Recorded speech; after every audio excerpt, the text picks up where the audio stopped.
காக்கையிடத்தில் உள்ள ஒற்றுமை கண்டு நீ வாழ்ந்து பழகிடு உன் வாழ்க்கையிலே. காக்கையிடத்தில் உள்ள ஒற்றுமை கண்டு நீ வாழ்ந்து பழகிடு உன் வாழ்க்கையிலே. உணவினை கண்டவுடன் ஒரு காகம் தன் எண்ணத்தை கூவி கூடி உண்ணும். உணவினை கண்டவுடன் ஒரு காகம் தன் எண்ணத்தை கூவி கூடி உண்ணும்.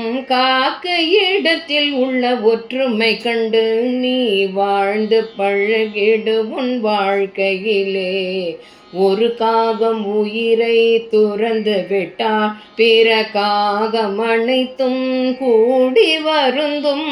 ஒரு காகம் உயிரை துறந்து விட்டால் பிற காகம் அனைத்தும் கூடி வருந்தும்.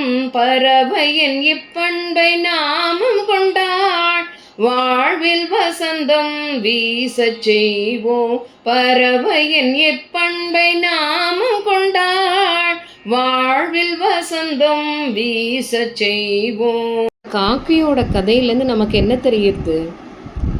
நீங்கள்லாம் ஸ்கூலில் படிச்சிருக்கீங்களே, ஷேரிங் கேரிங், அட்வர்டைஸ்மெண்ட்லாம் கூட வருது, ஷேர் கேர் அப்படின்லாம் வருது இல்லையா? அது மாதிரி ஷேர் பண்ணணும், கேர் பண்ணணும் அப்படின்னு. அந்த காக்கா எப்போவுமே காக்கா தான் மட்டும் சாப்பிடாது, கூட எல்லா காக்காவையும் கூட்டுன்னு சாப்பிடும். அதே மாதிரி வருத்தப்படுறச்சு ஏதாவது ஒரு காக்கைக்கு ஏதாவது ஒன்று ஆச்சுனாலும் உடனே எல்லாமே கூடி வருத்தப்படும். அது மாதிரி நமக்கு யாராவது ஒருத்தர் கஷ்டப்படுறான்னா நம்மளும் அவளுக்கு கொடுத்து ஹெல்ப் பண்ணணும். இந்த இடத்துல அறிவு தானம் ரொம்ப ரொம்ப முக்கியம்.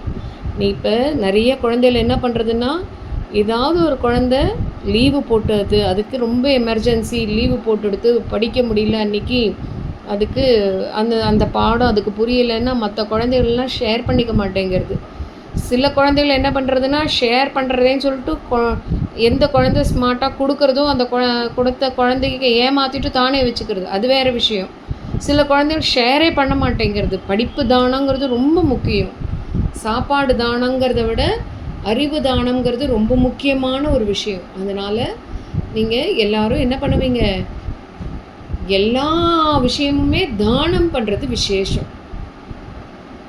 அதில் அறிவு தானங்கிறது ரொம்ப விசேஷம். எழுத்தறிவித்தவன் இறைவன் ஆவான் அப்படின்னு குறளே இருக்குது. அதனால் நீங்கள் எல்லாரும், நாட் ஒன்லி சில்ட்ரன், எல்லாருக்குமே இது ஒரு கருத்துள்ள பாடல்.